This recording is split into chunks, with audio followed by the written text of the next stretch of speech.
defeated by Chaitanya Mahaprabhu. So 8th verse, 13th chapter, Chaitanya Bhagavata. Prabhu yata nirvadhi akshepa korena parampara saksha teha savai shunena. So Lord constantly rebuked these scholars, because there were scholars in Navadip who were only having the pride of their scholarship. So they used to fight with each other, argue with each other. That is not the mood of Vrindavan. That's not the mood of Navadip. So Chaitanya Mahaprabhu always used to rebuke these scholars who had to directly or indirectly hear those tones. He used to criticize them. That is why Chaitanya Mahaprabhu showed the scholastic pastimes just to subdue these ahankari or pride, arrogant scholars. Tathapiha hena jana nahi prabhu prati virukti karite karo nahi shakti koti. Nevertheless, not one of them was able to counter the Lord's challenges. Now, who can do that? Hena se sadhavasa janne prabhure dekhiya savayayena ekadike namrahaya. So, as soon as they used to see Lord, they used to be frightened. And somehow they used to avoid him, humbly avoid him. Sadhavasa means they used to have awe and reverence. But at the same time, there was a panic, fear, or suspicion. Yadi va kahare prabhu karena sambhasa sei janahaya ena atti bada dasa. So whenever the Lord spoke with, would become his staunch follower. Whoever the Lord spoke with, that person will become the staunch follower. So that is the power of preaching. Power of preaching is subdue the arrogant, egoistic people, and then just make them the followers of Srila Prabhupada, who is a follower of his Guru. In this way it goes to Chaitanya Mahaprabhu. Whenever the Lord addressed someone, that person felt particularly honored, and he would thus desire to serve the Lord. So preaching is the art, a talent. One has to develop that. In preaching, the truth is given in a very sweet way. Truth is bitter, right? Now, the bitter thing to be given in a very sweet way, that is an art. Like you visit the doctor. Doctor gives you a very bitter medicine, but how he gives it in a very sweet way. So that is an art, that is a talent. So that has to be developed by every creature. You have to be strict also. At the same time, you have to be soft also. You have to subdue people's arrogance. You have to train everyone in Krishna consciousness. It doesn't depend on how many followers you have. In one place, Chaitanya Mahaprabhu says, "Na dhanam, na janam, na sundarim." You should not be concerned about how many followers you are having. It's not important. More important is how nicely we give this beautiful medicine, wonderful medicine. It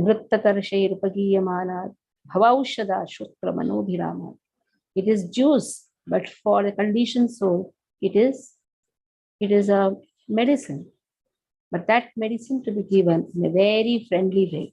So preaching actually depends on how much friendship you develop with the people. You cannot just go act like a guru and then preach and then come back. Nobody is going to follow what you're saying.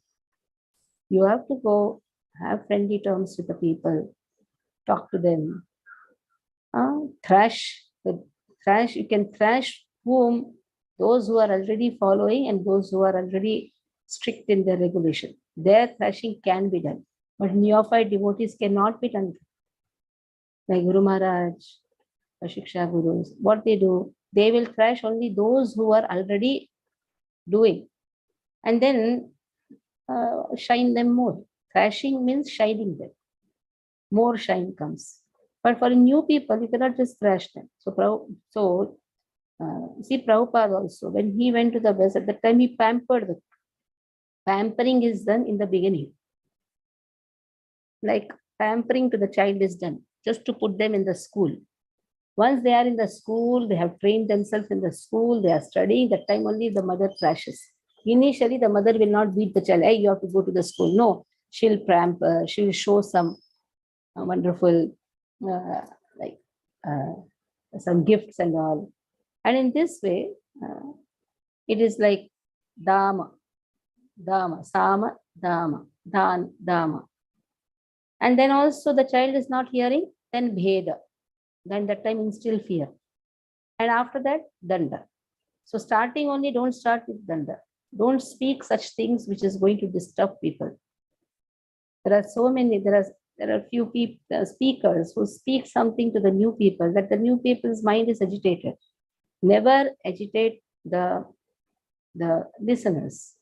Like if you start speaking on the hell and the sins, all these things, if you start speaking to a new people, what will happen? Their mind is agitated.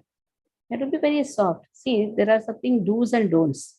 Don't stress yourself on don'ts. Give emphasis on do's, what to be done. Chant nicely, wake up early in the morning. That can be done. Oh, if you don't wake up in the morning, I'm telling you, you're going to rot yourself in this material life. You're going to go species after species. The next class, you're going to get a species where you're going to be born as a worm in the stool. Just imagine new people, new people coming. They're so horrified. You know, you should stand when the guru comes. If you don't stand, sure you're going to go to hell. Don't talk that things. These things agitate people. Then nobody will be interested in hearing Krishna consciousness. Love people. In fact, don't speak more of philosophy. Philosophy is only for those who have trained themselves.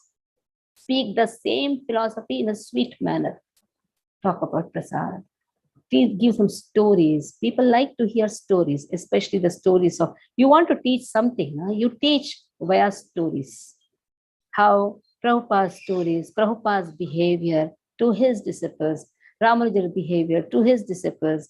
So in that way, the same thing is told in a very, very sweet way. People like to hear. People don't find themselves there directly. There is something known as direct preaching, something known as indirect preaching. So we should know how to even preach also. See how Chaitanya Mahaprabhu, very nice it has been said here, that whoever used to come to him used to become staunch follower. Though people wanted to avoid him, but whoever came to him, they became staunch follower. That means Chaitanya Mahaprabhu was so intelligent to train the followers. Prabhura Panditya Buddhi शिशु काल हते सबै जानिना गंगा तीरे बलमते. So everyone on the banks of Ganga knew well that Lord was most intelligent from his very childhood. Konarupe keha prabhodite nahi pare iha usabare chitte jagaye antare. So within their hearts, they know antare. Chitte jagayantare. They knew that the Lord could not be defeated in its arguments. So the presentation of the argument is also very wonderful. Art of speech has to be learned. Even in the material life also, art of speech matters. Because when we work as a team, or when we are in the house also, we have so many relations. Initially, it is only husband, wife, children. Afterwards, the family expands. So, how to speak even to one's wife, one's husband, daughter-in-law, sambandhi, so many. This is a very wonderful art. If one learns art of speech, he can win the whole world. Any actions which agitate others should be avoided. When it is really necessary, speak. When not necessary, the best way is silence. Even giving Krishna consciousness also should be done in a very smooth and a beautiful way. Don't hammer people. Because hammering is not good. At the same time, it has to be given. That is why this is all an art which we have to learn. And before speaking, there's one nice proverb, even in the hold before you speak. Anything. Give a pause now. Think before you speak. You have that proverb? Why all these proverbs are there? So that others are not agitated. Think twice, think twice. If I am going to give this comment, what is going to happen? Think twice. Think before you speak. See, argument is one thing. Now, Lord can do that. When Lord argues, people love it. People are not agitated. People love that. But if we argue, people run away. So we have to be very, very careful how we speak to others. प्रभु देखी स्वभावै जन्मये साधवस अतैव प्रभु देखी सवेहयवश. They naturally became afraid when they saw the Lord and they were obliged to accept subordination to Him. Sometimes it's to understand what is the use. Anyhow we are going to be defeated. Better is I become a subordinate to Lord. Tathapiha henatana maya mayara badai bujibare paritane henajananai. So nevertheless, the influence of the illusory energy is such that no one was able to recognize him. So even if Lord is showing the Panditya scholastic pastimes, Maya Shakti of Mahaprabhu did not allow the people to recognize him. Teho yadi nakarena apana vidita kavitane hena nahi jani kadachita. No one was able to recognize the Lord unless he himself revealed. No one was recognizing him. Teho punha nitya suprasanna sarvarite tahana maya punha sabe vimohite. The Lord is eternally merciful to the living entities in every respect. Yet, by the influence of his illusory energy, everyone remained ignorant of his identity. Henamate sabare muhiya Gaurachandra Vidyarase Navatipe Kore Prabhuranga. Now Gaurachandra bewildered everyone as he enjoyed his scholastic pastimes in Navati. Henakale Tatha Eka Maha Dikvijayi Aila Parama Ahankara Yukta. So that time, a proud Digvijay, that means he was conquering everyone by his learnings. So a proud champion of learning arrived in Navadvip. Some people say that Mahadik Vijay refers to Keshava Kashmiri or Keshava Bhatta, the disciple of Gangalya Bhatta of Nimbarka Sampradaya. In consideration of the time factor, there is a difference of opinion in this regard. Many verses from Keshava Bhatta's Kramadipika have quoted as evidence in Srimad Gopala Bhatta Goswami Prabhu's compilation of Haribhakti Vilas and in the Digdarshini commentary on the same. Later on, this Keshav Bhatt was accepted as an Acharya in the disciplic succession of the Nimbarka Sampradaya.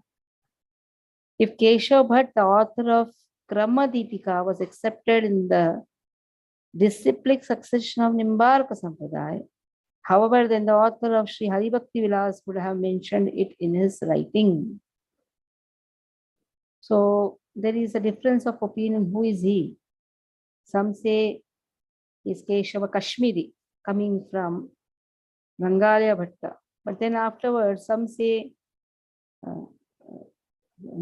Keshava Kashmiri, coming from belongs to Kashmir. In this way, it is there. Some say that he is Keshav Bhatt from Nimbarka Sampradaya. So in this way, there is an argument. If he is Keshav Bhatt from Nimbarka Sampradaya, then how is it that Haribhakti Vilas, who has written Haribhakti Vilas, the author of Haribhakti Vilas, that is Gopala Bhatta Goswami, how is it that he has mentioned his name in his writings if he is belonging to Nimbarka Sampradaya? So let us see. Saraswati Mantrera Ekant Upasaka Mantra Japi Saraswati Karile Ka Vasha. He was a staunch devotee of goddess Saraswati. By chanting her mantra, he had won her favor. Vishnu Bhakti Swarupini Vishnu Vakshah Sita Murti Vride Rama Saraswati Jaganmata. Saraswati is a personification of devotional service to Lord Vishnu. Being non-different from Lakshmi, she eternally resides on the chest of Lord Vishnu. She is the mother of the universe. Now, Saraswati actually is a personification of devotional service to Lord Vishnu. And she is non-different from Lakshmi. This is a very important point. That is why when we say Narayanam Namaskrutte Naram Chaiva Narottamam Devim Saraswatim Vyasam Tato Jayat Murti. So which Saraswati has been spoken? The Sri Shakti, or you can say the internal potency of Krishna has been spoken. And Rama refers to Sri Shakti or Lakshmi, who resides in the chest of Vishnu. Saraswati is a personification of devotional service, or Bhu Shakti. She is the consort of the holy name. We have Sri Shakti, Leela Shakti, Leela Shakti, Leela Shakti. So Bhu Shri Leela. So Bhu Shri Leela, in this Bhu Shakti refers to Saraswati. Shri Shakti Mahalakshmi. The word Jaganmata refers to Leela Shakti, Vishnu's Leela or Leela Shakti, and Durga Shaktis. Although the features of Rama, Saraswati and Durga are different, they are actually not different from Narayana or Lakshmi, the internal potency of Narayana. They are all personifications of Lord Vishnu's seva, Lord Vishnu's service.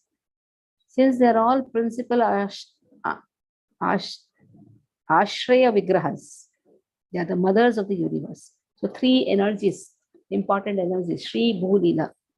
So Shri refers to Mahalakshmi, and Bhu refers to Leela Shakti, or you can say Bhu refers to Saraswati, the goddess of learning. But this goddess of learning is not Brahma's wife. And then Leela Shakti. In Chaitanya's Leela, Shri is referred to Vishnu Priya. Then Bhu is referred to Lakshmi Priya. Navadip itself is referred to as Leela Shakti. Bhu is referred to the Navadip, and Leela Shakti is referred to Lakshmi Priya. Vishnu Priya is she. In this way, all three are there. You see, all three. That can be interchanged also here and there. That doesn't work. That doesn't matter. But anyhow, they are all the principal Ashraya Vigrahas. We have to take Ashraya of them. Without taking Ashraya of Vishnu Priya, Lakshmi Priya, Navadip, we can never understand Krishna. Bhagyavashe Brahmanera Pratyakshahila Vipavanatik Vijay Kori Varadila. So due to Brahmana's great fortune, she appeared before him and blessed him to conquer the three worlds.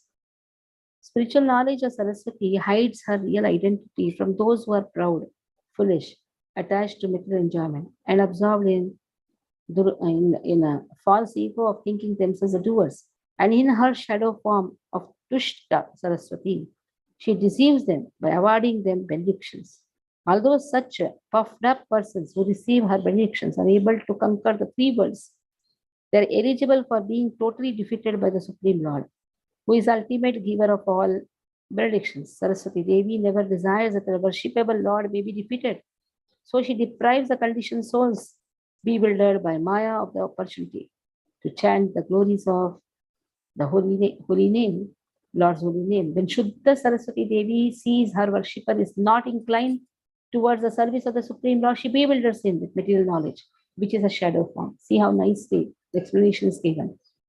So spiritual Saraswati, that is divine Saraswati, she always favors the devotees. That is why how the devotees start chanting Mukam Karoti Vachalam, how it happens, though ignorant in the beginning, but how it happens, it's because of the divine Saraswati, the spiritual Saraswati. If spiritual Saraswati sees that my devotees that someone whom she is trying to favor is not inclined in devotional service, then immediately what she'll do, she'll give material knowledge. And with the same material knowledge, she will thrash the person. That is why it is said, train the children in Krishna consciousness. If you don't train them, Dushta Saraswati will act on them. Dushta Saraswati. Nice name. So, whom we refer to Brahma's wife, they are actually, she is what she is. She is the shadow of the spiritual energy of Krishna, the spiritual Saraswati of Krishna. Spiritual Saraswati of Krishna is referred to Bhudevi, Bhulakshmi. So here we'll stop, and any questions you can ask.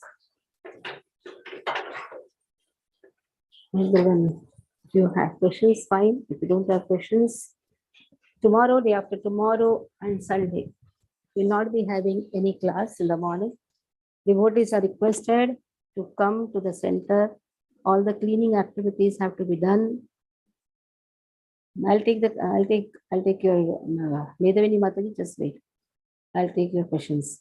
So I'm requesting all the, especially Mayur Mataji's wife, Malali Mataji, Srishti Sundari Mataji, all give time here, because the kitchen has to be set. Harina Mataji, everyone give time here. 3 days you have to be present, at least now early mornings. I'll tell you the timings. Finish your work in the mornings quickly as possible. And then tomorrow, maybe in the evening, we can set the kitchen. Tomorrow, Friday evening, we'll set the kitchen.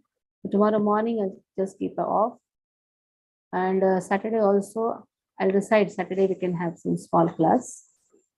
Saturday we can have, but Sunday no class in the morning. Again, Radhashtami celebration.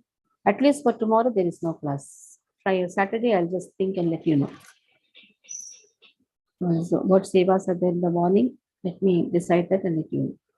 Yeah, Medhavini Mataji. Hare Krishna Mataji. Mataji, my question is like the previous, like before 2-3 days, you had explained how, Krishna tells Arjuna, Mam Anusmara Yudhyacha, right? Fight the war, but think of me. But when we are doing a particular activity, like even when Arjuna was fighting the war, he was not actually, in his mind, I don't know how we can think of Krishna, because at least in our stage, when we are focusing on a particular activity, we are not able to think of Krishna. So how do we do the Mam Anusmara Yudhyacha? When we perform our duty, how to remember Krishna, Mataji? There is an art, no? That only we have to learn, no? Mataji, some tips you can give, Mataji? Because see, generally when we start the activity, we like pray to the Lord, and then when we are doing the activity, like for example, when I'm doing the accounts or something, so I'm so engrossed, but I don't know, I don't think I'm able to remember Krishna. See, you don't have to remember every time. In the back of the mind, you know for what you're doing all these things. While talking to somebody, how am I going to remember Krishna that time? It is there in the back of the mind. It is there. Opportunity seek for us, that much only.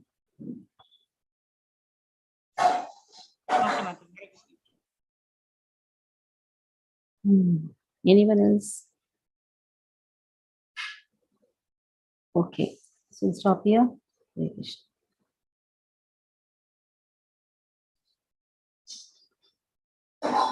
Hare Krishna Mataji.